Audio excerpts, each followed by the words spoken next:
अस्सलाम वालेकुम रहमतुल्लाहि व बरकातुहू। अज़ीज़ तलबा, उम्मीद है इंशाल्लाह आप लोग सब ठीक ठाक होंगे, खैर वाफियत से होंगे।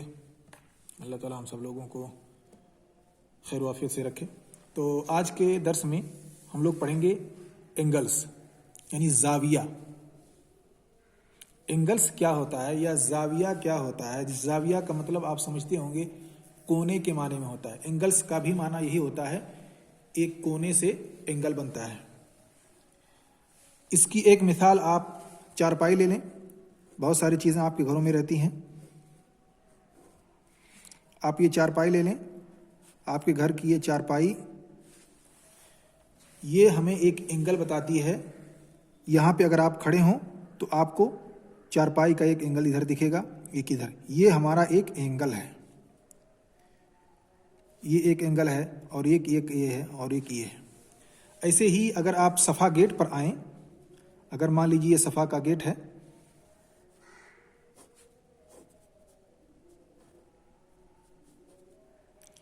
ये आपको सफ़ा का गेट दिख रहा है, और अगर आप यहाँ पे खड़े हों तो आप देखेंगे कि सफ़ा के गेट का एक एंगल आपको यहाँ से दिखेगा। एक इधर जाएगा, इधर पे जाएंगे, और एक इधर। ये गेट का जो एंगल हमको देगा ये कितने डिग्री का होगा, ये हमें जानना है। ऐसे ही सफ़ा का जो, अगर आप यहाँ पे खड़े होंगे तो ये हमको दूसरा एंगल देगा। एक इस गेट की तरफ जाएगा, इस पिलर की तरफ, दूसरा इस तरफ। तो यहाँ देखें, ये भी हमें एक एंगल दे रहा है। तो कहीं भी किसी भी जगह अगर आप खड़े होते हैं तो वहाँ से कोई ना कोई एंगल हमको मिलता है। अब इसी को देखें, ये एंगल हुआ, ये एक लकीर है, ये हम कह देंगे ये ए हो गया, ए पॉइंट, ये हो गया बी पॉइंट, और ये हो गया सी पॉइंट। अगर इसमें देखें आप तो ये हो जाएगा ए बी, और फिर दूसरा हो जाएगा आपके पास बी सी, यहां से यहां तक और फिर यहां से यहां तक। तो ये आपको, अब यहां देखें, यहां से दो रेज निकली है, एक इस साइड में गई है, एक इस साइड में। तो किसी भी एंगल में कम से कम दो रेज का होना जरूरी है, दो लाइनों का होना जरूरी है, तभी कोई ना कोई एंगल बनेगा। अब जैसे मिसाल के तौर पर ये एक हो तो यहाँ पे कोई एंगल नहीं बन रहा, लेकिन उसके साथ एक और रेज आ जाए, एक और लाइन बन जाए, तो क्या हो जाएगा, ये एक एंगल बन जाएगा यहां से ऐसे ही। तो हमारे पास ये हो जाएगा ए से बी और बी से ए। तो जो जहां से एंगल बनेगा, जिस पॉइंट पे आकर के दोनों रेज मिलते हैं या जहां से दोनों रेज निकलते हैं, वो क्या कहलाता है, वर्टेक्स। और यही वर्टेक्स से ही एंगल बनता है, और ये दोनों साइड कहलाते हैं। जैसे एक लकीर ये है, एक साइड ये हो जाए और दूसरी साइड ये हो जाए, ये दोनों साइडें एक जगह आके मिलती हैं, और जहां मिलती हैं ये वर्टेक्स कहलाता है। और यहीं से एंगल की फॉर्मिंग होती है। जिस पॉइंट्स पे, जिस जगह पे, जिस नुक्ता पे दोनों साइड्स मिलते हैं, वहीं से एंगल बनता है। और ये साइड्स जहां पे मिले हैं आकर के, ये वर्टेक्स कहलाते हैं। इसीलिए आपने देखा, ये अगर हम ए मानते हैं और ये बी है और ये सी, तो देखें आप, ए बनेगा ये ए बी और बी सी। यहां पे देखें, ये दोनों पॉइंट्स एक ही साथ हैं, यानी दोनों जगहों पर, दोनों साइड में बी का पॉइंट हमको मिल रहा है। इसलिए किसी भी एंगल में 3 पॉइंट्स का होना जरूरी है।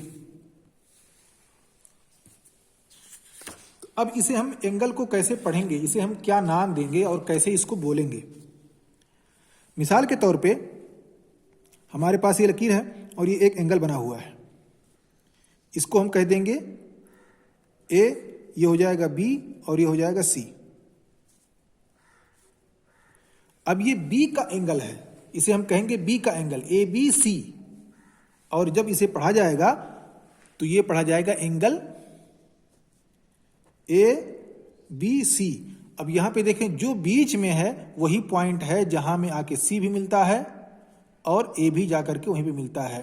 तो बी का जो पॉइंट बीच में आ रहा है ये हमेशा बीच में रहेगा, क्योंकि इसी पॉइंट पे ए भी आके मिलता है और सी भी जाके मिलता है और यही वर्टेक्स है। और इसी को या इस तरह की शक्ल को हम कहते हैं एंगल एबीसी या angle at the point B, यानी बी की पॉइंट पर ये एंगल बन रहा है, बी की पॉइंट पर एंगल बन रहा है, यानी बी की पॉइंट पर ये एंगल या बी का जाविया या बी का एंगल। एक और एग्जांपल हम लेते हैं। हमारे पास ये लकीर है और ये लकीर है, इसे हमने कह दिया ए, इसे कह दिया बी और इसे हमने अभी कोई नाम नहीं दिया, क्योंकि हो सकता है इसके बीच में और भी लकीरें हों। तो ये हो जाएगा ए बी, हो सकता है ये सी हो जाए, ये डी हो जाए और ये ई हो जाए। अब यहां देखें, हमें यहां पे 3 अदद का लेना जरूरी है, 3 पॉइंट्स को हमें दिखाना जरूरी है। अब हम इस चीज को हम A B C A B E का एंगल नहीं कह सकते, हमारे लिए जरूरी है कि हम 3 अदद को जरूर लें, या A B C D E का एंगल नहीं कह सकते। हमें एंगल बनाने के लिए सिर्फ 3 पॉइंट्स का बताना जरूरी है। जैसे ए का एंगल ले लें और बी ले लें और सी ले लें, तो यहां पे एक एंगल बनेगा। ऐसे ही जब ए का लेंगे और बी का लेंगे फिर डी का ले लेंगे, तो यहां का इसका टोटल एंगल बनेगा, ये वाला एंगल बनेगा। ऐसे ही जब हम ए बी और ई लेंगे तो ये हमारा ये एंगल बनाएगा। समझ रहे हैं? तो हमें तीनों पॉइंट्स का जिक्र करना जरूरी है, एंगल एबीसी या ए बी का एंगल या ए बी सी का एंगल या ए बी डी का एंगल या ए बी ई का एंगल। अब इसे हम एंगल बी नहीं कह सकते, या बी का एंगल या बी का जाविया हम नहीं कह सकते, क्योंकि इसमें बहुत सारे जाविये बनने के इम्कान है। ये अब देखें यहां पे डी और बी और ई का भी जाविया बन सकता है, सिर्फ यही एक जाविया बनाएगा हमको देगा, और इसका भी अलग जाविया हो सकता है, इसका अकेले एक जाविया हो सकता है, इसका भी अलग अकेले एक जाविया हो सकता है, ये दोनों के साथ मिलकर के एक जाविया बना सकता है। सी बी ई, तो ये इसका एक जाविया हो गया, इसके साथ यहां फिर इस पॉइंट से बी और फिर बी पॉइंट से ई, तो इसका एक जाविया बन गया। तो इस तरह से हम कई जाविये बना सकते हैं। और इस तरह की अगर लकीर है तो हमें यहाँ डिफाइन करना होगा, हमें यहाँ बताना होगा कि ये किसका जाविया है, किसके साथ मिल करके ये अपना जाविया या अपना एंगल बना रहा है। तो जब भी हम कोई जाविया बनाएंगे, कोई एंगल बनाएंगे, तो वर्टेक्स जो होगा, जो बीच का अदद होगा, जहां पे जिस पॉइंट पे जाविया बन रहा है उस पॉइंट को हमेशा हम बीच में लिखेंगे, यानी बी को हमेशा हम बीच में लिखेंगे। चाहे ए बी ई बनाए या ए बी सी बनाए, कोई भी हम जाविया बनाए, हम हमेशा बीच में जो मिडिल लेटर होगा वो हमारा वो पॉइंट होगा जहां पे दोनों लकीरें या दोनों साइड्स आके मिलते हैं और जिसे हम वर्टेक्स कहते हैं, और इसी वर्टेक्स ही पे जाविया बनता है और इसे बीच में लिखा जाता है। अब मिसाल के तौर पर आपसे कहा जाए कि आप ए बी सी या ओ डी पी का एंगल बनाएं, ओ डी पी का कोई एंगल बनाएं या कुछ भी बनाएं, आपको एंगल बनाना है। आप कैसे बनाएंगे? इसी शक्ल में आप एक लकीर खींचें, फिर यहां भी खींच सकते हैं, इसको भी एंगल दे सकते हैं, इसको भी एंगल दे सकते हैं, क्योंकि एंगल कई तरह के होते हैं। ऐसे भी ये एंगल बन गया इतना बड़ा, यहां पे लाएंगे छोटा बनेगा, यहां पे करेंगे आधा हो जाएगा, बीच में हो जाएगा दोनों के।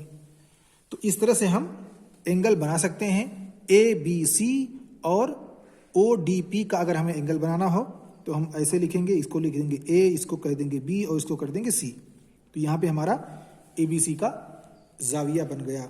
ऐसे ही हम दूसरा बना सकते हैं, चाहे तो उसको इस शक्ल में कर दें, इसको हम कर देंगे ओ, ये हो जाएगा डी और ये हो जाएगा पी, क्योंकि जो बीच में अदद है, बीच में जो पॉइंट है, बीच में जो हर्फ है, उसे हमें वर्टेक्स के शक्ल में दिखाना है और ये बताना है कि इसी पे दोनों पॉइंट्स आके मिलते हैं। यहाँ पे देखा आपने, ये आकर के यहाँ मिला और सी आकर के यहाँ मिला, तो जिस पॉइंट पे मिलते हैं वहीं से जाविया बनता है। अगर हम इसे एक्सरसाइज से समझें, एक्सरसाइज में 4.3 पर हमारे पास एक शक्ल है, बयानी शक्ल, जो कुछ इस तरह का है।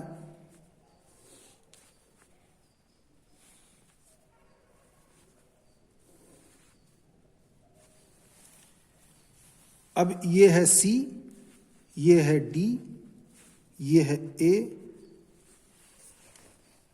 और आखिरी पॉइंट है बी। अब हम यहाँ पे कितने तरह का जाविया या कितने तरह का एंगल बना सकते हैं? हम देखें यहाँ पे हमारे पास कई एंगल हैं, कई जाविये हैं।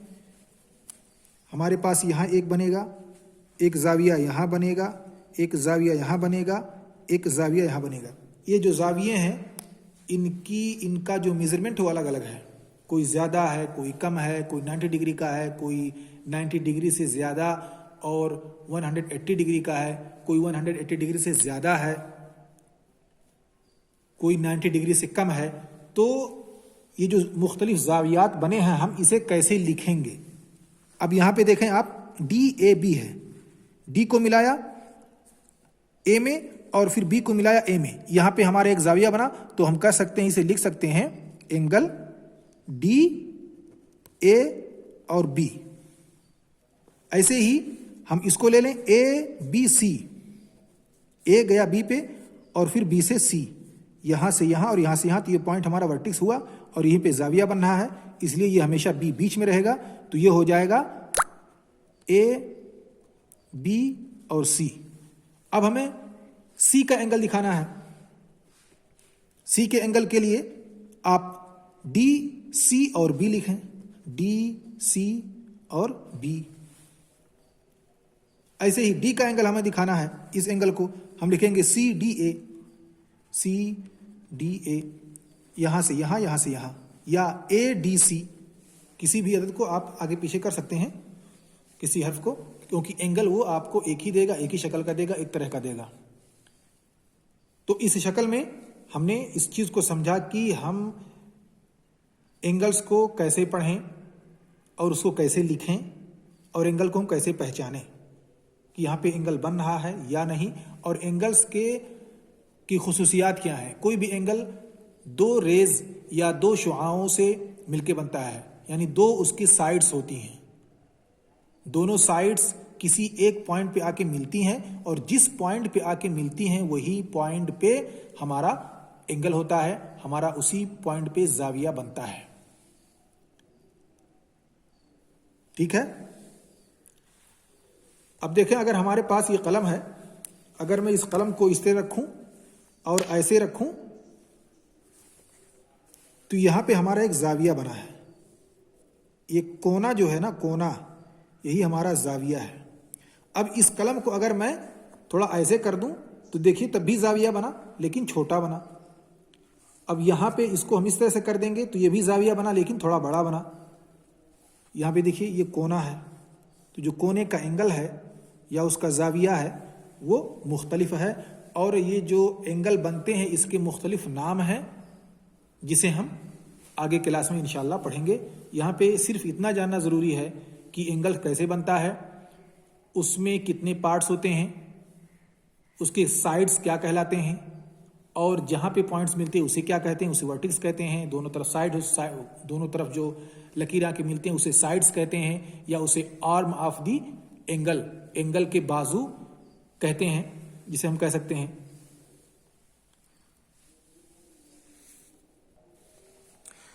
अब हम एक और बात समझते हैं कि जब हम कोई एंगल बनाते हैं, मान लीजिए हमारा ये एक एंगल है, ये हमारा हो गया पॉइंट ए, ये हो गया बी, ये हो गया सी। अब ये जो एंगल हम बना रहे हैं इसमें कुछ हिस्सा बाहर है, कुछ अंदर है। यहां पे देखें, ये इस जो पॉइंट है और इस पॉइंट को अगर आप मिला दें ऐसे और फिर इसको कलर कर दें तो आप देखें कि ये बीच का हिस्सा हो गया, ये कलर वाला जो पूरा का पूरा हिस्सा है ये बीच का हिस्सा है, और ये बाहर का हिस्सा है, पूरा टोटल ये जो है बाहर का हिस्सा है। और यहाँ पे लकीर पे अगर हम खड़े हो जाते हैं, लकीर पर हम देखते हैं तो ये एट द पॉइंट लकीर है, यानी लकीर के पॉइंट पर हिस्सा है। तो किसी भी एंगल के गोया की तीन पार्ट हुए, एक बाहरी जिसे हम खारिजी कह सकते हैं, इसे हम कहेंगे एक्सटर्नल पार्ट या एक्सटीरियर, और दूसरा दाखिली, इसे हम कहेंगे इंटीरियर, और तीसरा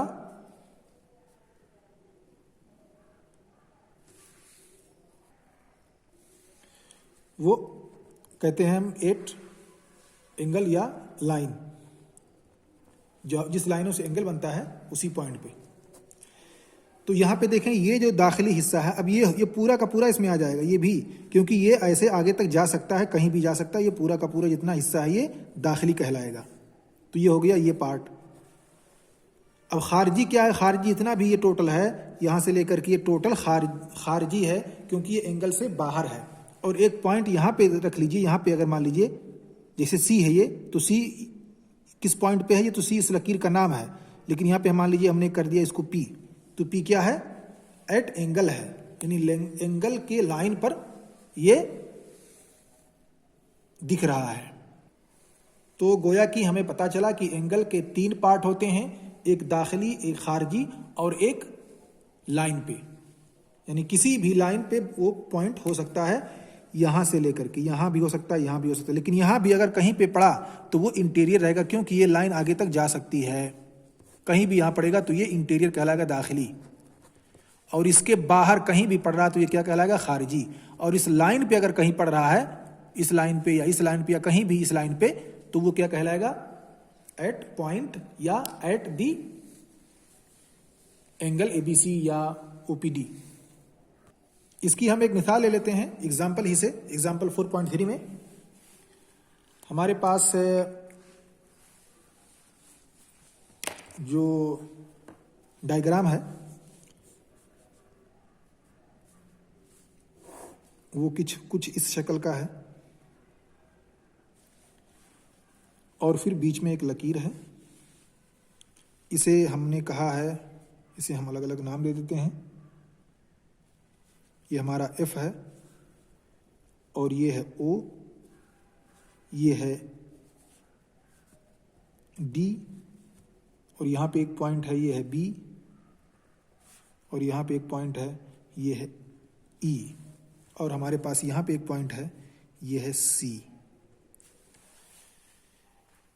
अब इसी दाखिली, खारजी और एट पॉइंट पे या एट जाविया पे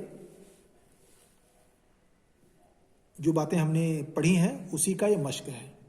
कौन दाखिली है कौन खारजी, इसी को हम यहां समझेंगे।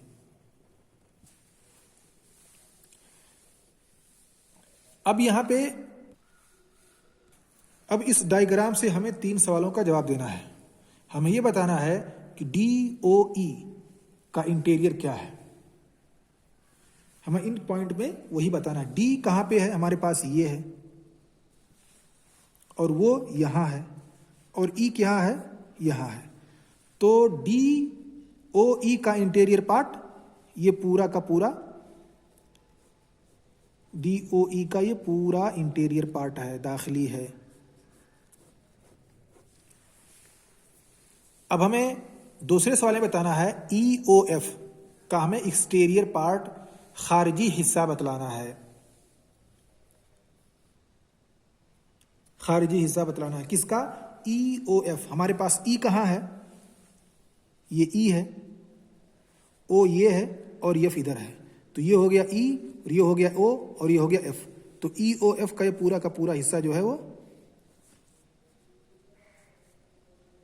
इंटीरियर है, और इसके बाहर ये कहीं भी ये पूरा का पूरा क्या है, खारिजी है। ये भी पूरा का पूरा EOF का खारिजी है, ये टोटल खारिजी है। इसको छोड़ करके, रेड कलर को छोड़ करके पूरा का पूरा लेफ्ट और राइट टोटल बाहरी हिस्सा कहलाएगा। ये टोटल यहां से ले करके और ये जा करके यहां तक टोटल ये खारिजी। हाँ, इस साइड में अगर आप आएंगे कहीं तो ये दाखिल हो जाएगा, क्योंकि ये लकीर आगे तक जा सकती है। कहीं भी आप यहाँ पे नुक्ता रखते हैं तो ये इंटीरियर माना जाएगा, और इस लकीर के बाहर कहीं भी आप पॉइंट रखते हैं तो ये एक्सटीरियर खारिजी माना जाएगा।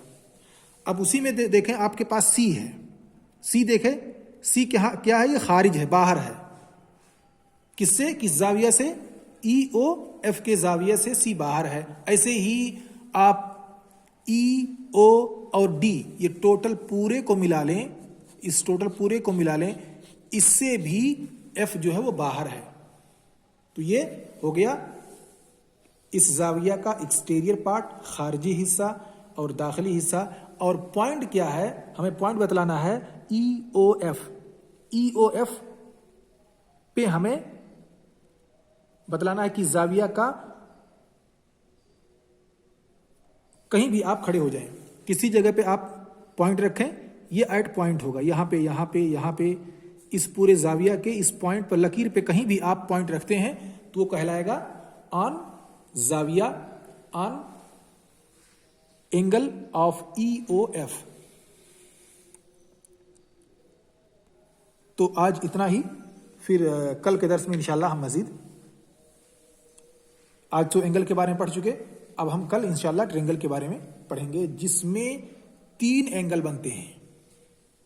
अभी तो हमने जो पढ़ा इसमें एक ही एंगल बन पाएगा, चाहे ये टोटल का लेकर के हो या इसका एंगल हो या इसका एंगल हो, हमें अभी एक ही एंगल बन पा रहा है। लेकिन हमारे पास कुछ ऐसे डायग्राम, कुछ ऐसी शक्ल भी होंगी जिसमें 3 एंगल बनेगा। जैसे कि यहाँ पे आपने देखा था, यहाँ पे देखें कितना एंगल बना, 1 है, 2 है, 3 है, 4 है, 4 एंगल बना है। तो इस शक्ल में कुछ ऐसी इसी तरह की कुछ ऐसी लकीरें हमें मिलेंगी जो सिर्फ और सिर्फ 3 ही एंगल बनाएंगी, उसे हम ट्रायंगल कहते हैं। इसके बारे में इंशाल्लाह हम कल पढ़ेंगे।